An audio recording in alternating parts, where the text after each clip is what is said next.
كلمات الله التامات من غضبه وعقابه ومن شر عباده ومن همزات الشياطين وأن يحضرون. نعوذ بالله الذي يمسك السماء أن تقع على الأرض إلا بإذنه من شر ما خلق وزرع ومن شر الشيطان وشركه. أعوذ بالله السميع العليم من الشيطان الرجيم. بسم الله الرحمن الرحيم. إن الحمد لله نحمده ونستعينه ونستهديه. من يهده الله فهو المهتدي ومن يضلل فلن تجد له وليا مرشدا.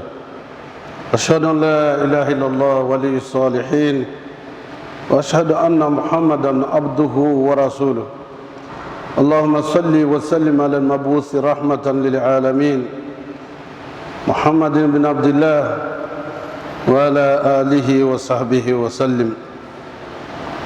اللهم ألهمنا رشدنا مراشد أمورنا ونعوذ بك من شرور أنفسنا وسيئات أعمالنا. ربنا اتم لنا نورنا واغفر لنا إنك على كل شيء قدير. رب زدنا ولا تنقصنا. رب زدنا علما والحقنا بالصالحين. Allah subhanahu wa ta'ala nous invite au rappel.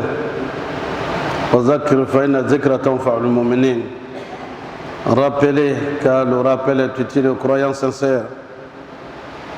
Le rappel, nous en avons légèrement parlé le vendredi dernier.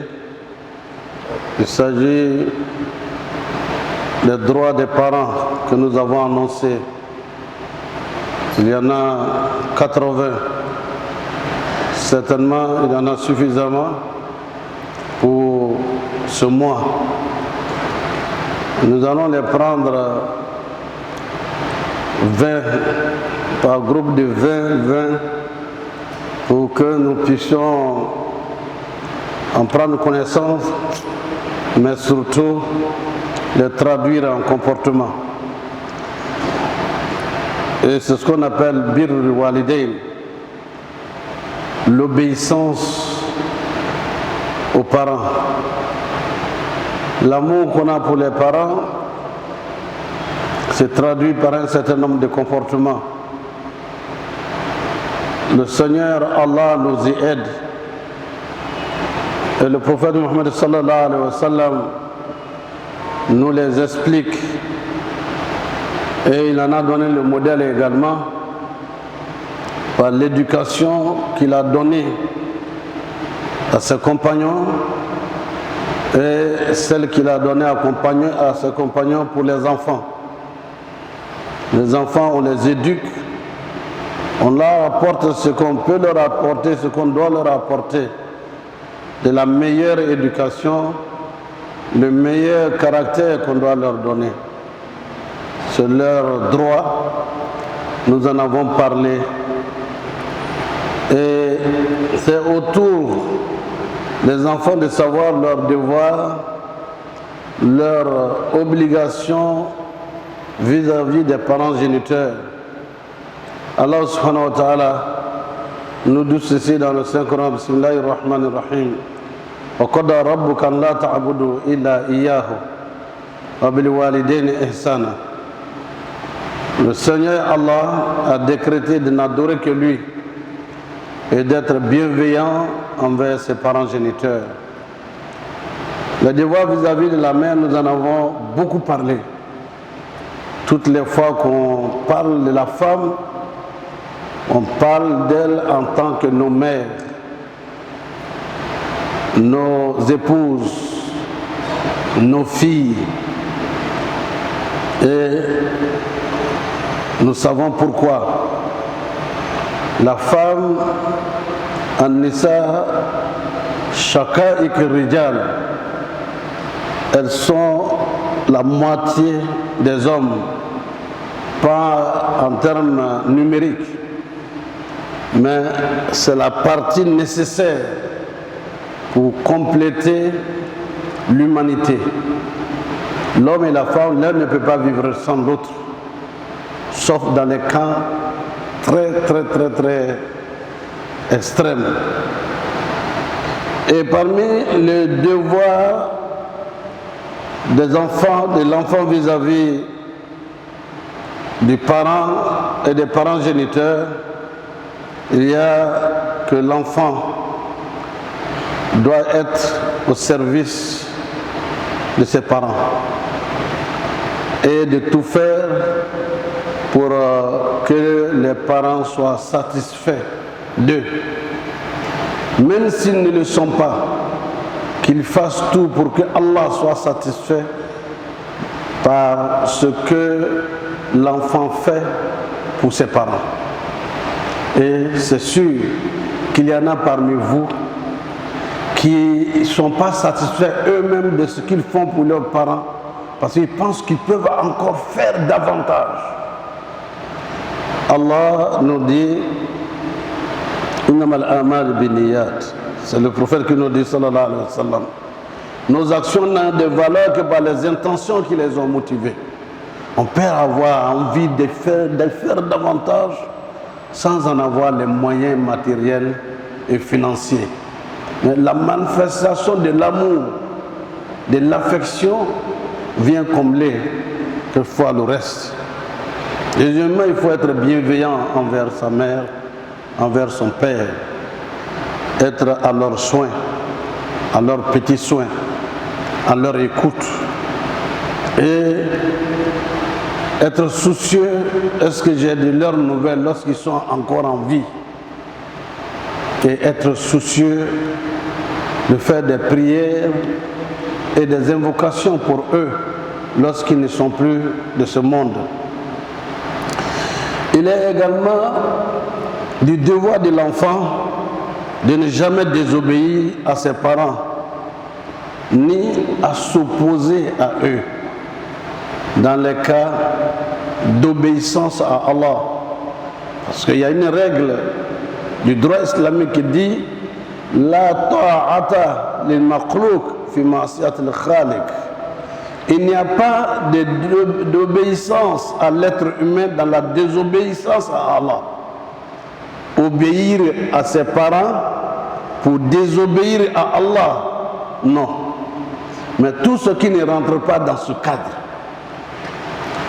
l'enfant doit obéir à ses parents et doit faire en sorte qu'il mette en œuvre selon ses capacités tout ce que les parents lui demandent de faire. Vous savez, un jour, Sayyidina Ibrahim alayhi salam wa ala nabiyina afdal salatu wa salam est venu rendre visite à son fils Ismaïl alayhi salam à la Mecque.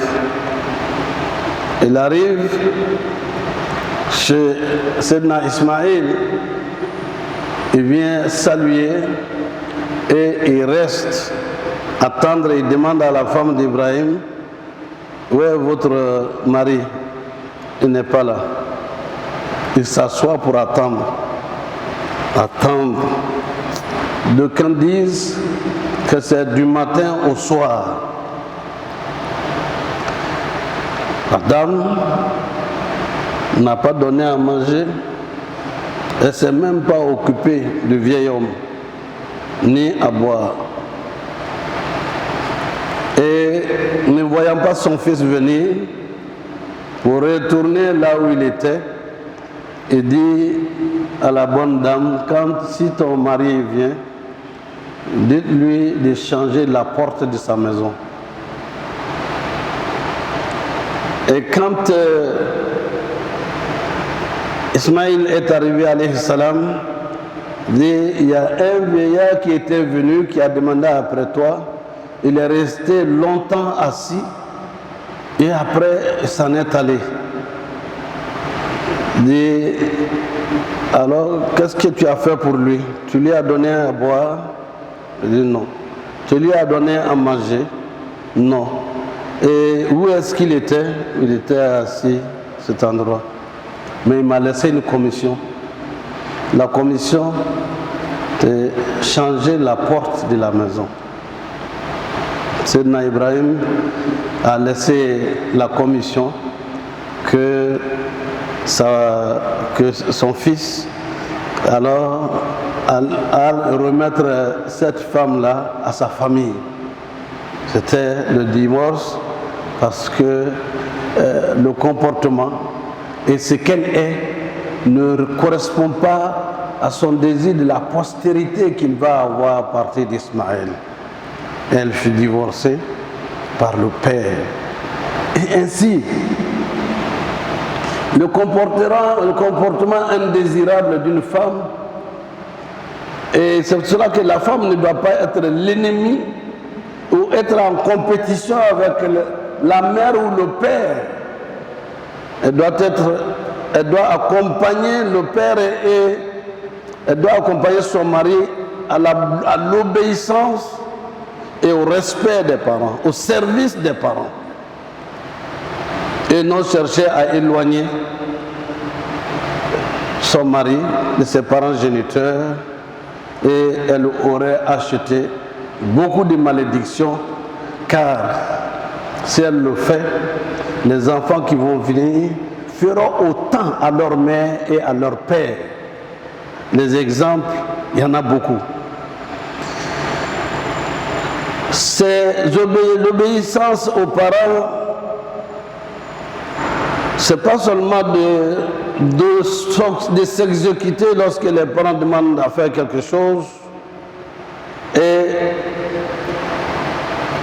ce droit des parents va jusqu'à ce que lorsque l'enfant est avec le père, de ne pas regarder le père ou la mère avec un air d'orgueil et de suffisance. On doit sentir non seulement l'amour, mais l'obéissance, la modestie, l'humilité face à la mère. Et ensuite, faire tout dans sa vie pour ne pas les décevoir. Vivant comme quand ils ne sont plus de ce monde. Car notre comportement ici affecte nos parents qui ne sont plus de ce monde. Ce monde n'est pas un monde de mort comme nous le croyons. C'est à partir du moment où on ferme les yeux sur ce monde que les yeux s'ouvrent dans la vie de l'au-delà. Et Dieu leur donne la possibilité de voir ce que nous faisons, ce que nous sommes. Notre bonheur dans la légalité, dans ce qui est licite, fait leur bonheur et leur joie. Quand on en fait et quand on pense à eux dans les sacrifices, dans les nawaf et les nafla que nous faisons et dans les sadakat que nous faisons, mais même les dons que nous faisons en leur nom. Je donne ceci à la mosquée pour mes parents. Je donne ceci à la radio et à la télévision Al-Bayan pour mes parents. Ce jour, ils sont en fête parce qu'on leur a fait un grand cadeau. Le virement est permanent lorsqu'on pense à nos parents dans l'au-delà. Et ainsi, lorsqu'on doit voyager alors que les parents sont vivants, il faut les informer, avoir non seulement leur doua, mais ils peuvent même vous dire d'annuler le voyage. Au moment où le prophète était parmi nous, sallallahu alayhi wa sallam, un jour, un jeune vint pour dire qu'il s'en va avec le prophète sallallahu alayhi wa sallam dans la lutte pour la promotion de l'islam, ce qu'on appelle le djihad. La lutte pour la promotion de l'islam. Il est candidat, il dit qu'il veut accompagner le prophète sallallahu alayhi wa sallam, pour être parmi les compagnons du prophète sallallahu alayhi wa sallam qui vont se battre pour la promotion de l'islam. Le prophète lui demande, tes parents géniteurs sont là, ton père est là, ta mère est là, va faire ta part de djihad en t'occupant de tes parents. Annule la sortie avec moi pour aller faire ta part d'effort dans le sentier de Dieu en t'occupant de tes parents géniteurs. C'est dire que quelquefois, c'est plus méritoire de s'occuper de ses parents lorsqu'ils sont à un certain âge, ils ne peuvent pas s'occuper d'eux-mêmes, que d'aller pour aller prêcher à Tengrela ou bien aller prêcher à Nouna. La récompense est énorme, mais cette récompense est encore plus importante. Et lorsqu'on marche avec son paragéniteur, c'est avec l'amour, le père ou la mère peut attraper votre main pour que vous partiez ensemble. Mais lorsque vous partez, n'ayez pas le pas pour les dévancer. Vous restez légèrement derrière eux pour les accompagner. Pour dire que toute subtilité qui peut montrer la différence et la supériorité des parents, il faut le marquer. Allah voit et apprécie et récompense ce comportement de modestie et ce comportement d'humilité vis-à-vis des parents, parce que nous savons qu'en le faisant, Allah nous en donne les récompenses ici-bas et met la baraka dans notre vie. La baraka dans notre vie. Un jour, je vais donner le sens. Que veut dire la baraka? Peut-être qu'il faut le faire dès maintenant. La baraka, les gens en parlaient chez mon oncle. Mon père, il pose la question, est-ce que vous savez ce que veut dire la baraka? Il a dit oui, lorsque tes affaires marchent, quand tu entreprends quelque chose, tout est bien, et on veut dire que tu es béni, tu as la baraka. On dit bon, la baraka est plus forte que tout ça. Vous avez un camion remorque, et le pneu est percé. Qu'est-ce que vous prenez pour remplacer le pneu? C'est la crique que vous prenez pour faire monter le camion remorque et remplacer le pneu. Ce petit appareil que vous prenez pour le soulever, c'est cela aussi le sens de la baraka. Quand tu as la baraka, rien n'était impossible. Là où les autres échouent, toi tu réussis. Là où les gens peuvent faire des années pour avoir ce diplôme, vous, en un an, 2 ans, vous avez ce diplôme. Et quand il y a une compétition et que vous avez la baraka, vous allez plus vite et vous réussissez plus vite. Cette baraka, on l'acquiert avec les parents. Ce ne sont pas les imams qui peuvent vous donner. Ce ne sont pas les doigts des autres qui peuvent vous le donner. Je ne dis pas que c'est inutile. Un musulman doit faire des bénédictions et des prières pour son frère. Mais le vrai marabout, la vraie personne qui mérite et qui a le souci de votre réussite, ces bénédictions ne tombent jamais.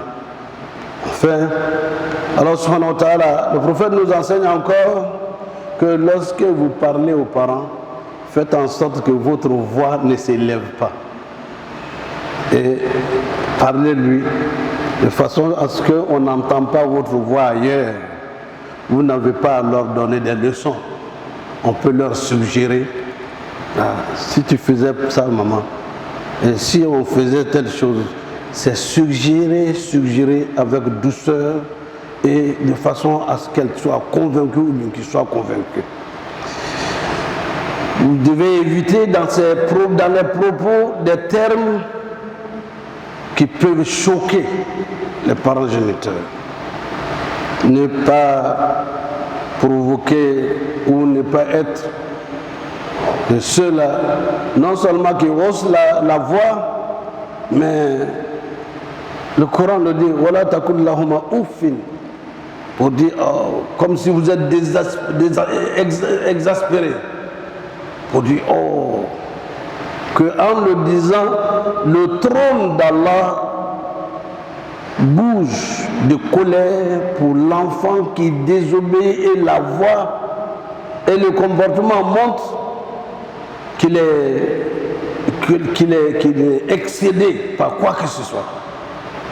Il faut encaisser, il faut endurer lorsqu'on est en face de l'exigence des parents. Ainsi encore, il est du devoir du musulman, de l'enfant, quel que soit notre âge, tant que les parents sont encore vivants, nous restons des enfants, même si nous avons 80 ans. J'avais ma grand-mère qui avait plus de 80 ans. Sa maman était la Tabana qui avait 140 ans à côté. Donc, c'est comme l'envoyer comme un enfant. Makoya, tu ne fais pas ça. Tu n'as pas vu telle chose. On reste enfant. Et on s'occupe d'elle en tant que tel. On s'occupe des parents géniteurs en tant que tel. Et c'est cela que Allah parle de miséricorde. Lorsque, comme ils l'ont été envers moi, sois miséricordieux envers les parents géniteurs. Et bien sûr,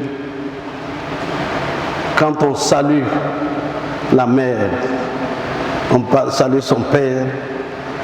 Et ça, je l'ai appris quand j'étais en Arabie. Les enfants viennent saluer leur maman en embrassant le front.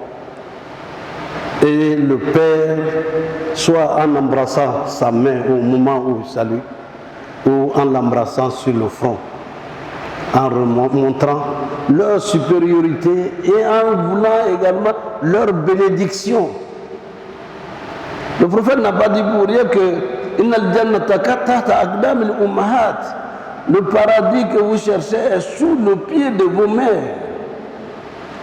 Il faut donc pouvoir, par amour, par affection, qu'elle lève le pied sur la porte par laquelle tu vas au paradis. Et cela va quand on voit les jeunes saluer leurs professeurs, leurs enseignants.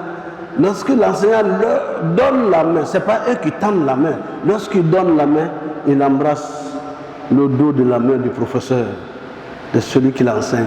Mais également, le père et la mère sont les premiers professeurs. Il faut également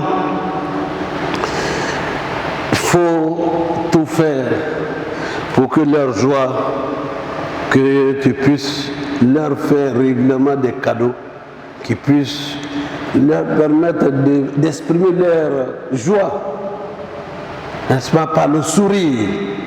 Ça veut dire qu'il faut jouer sur eux. Et moi je disais à maman, elle dit, hé Djaramousso, Waraba. Et quand je lui disais, malgré sa douceur, elle souriait. Elle dit, Ladji, laisse ça. Et tout ça, partager aussi leur peine et partager leurs relations. Partager leur peine, être plus affectés lorsqu'ils sont malades et être plus affectés lorsqu'ils perdent quelqu'un, un parent, et partager leur joie, partager leur peine. Il faut également chercher à leur faire demander des bénédictions, se lever, aller les saluer, prier pour eux, mais leur demander des bénédictions. Ne pas aller dire, bon, doigt au Kenya, il faut faire le doigt pour moi. Non, il ne s'agit pas de ça. Venir s'asseoir et demander des bénédictions. C'est des bénédictions qui nous accompagnent toute la journée, qui nous accompagnent toute l'année et tout le long de notre vie. Quel que soit le comportement du père et de la mère, il est interdit à un enfant de sermonner ses parents. Toi, tu ne sais pas ça. Les autres mamans font ça pour leurs enfants. Les autres pères font ça des choses, astaghfirullah azim. Vous n'avez pas à sermonner. L'enfant ne doit pas sermonner. Au contraire, il doit être endurant. Et il doit, dans la persévérance, continuer à obtenir leur agrément. Ridallah fi ridal walidain, sakhatullah fi sakhatul walidain. Le prophète dit sallallahu alayhi wa sallam, l'agrément de Dieu, Allah, est dans l'agrément des parents. La colère d'Allah se manifeste lorsque les parents sont en colère pour des comportements déviants vis-à-vis de leurs parents géniteurs.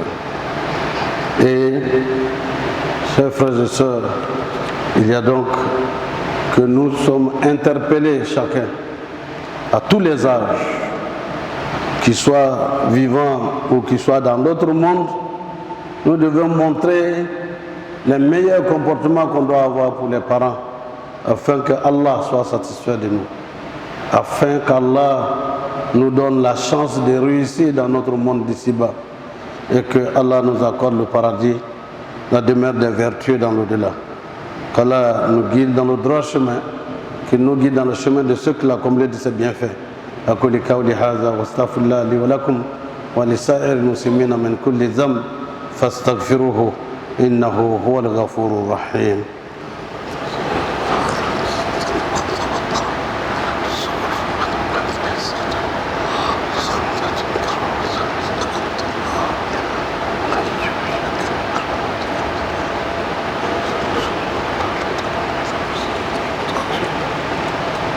الحمد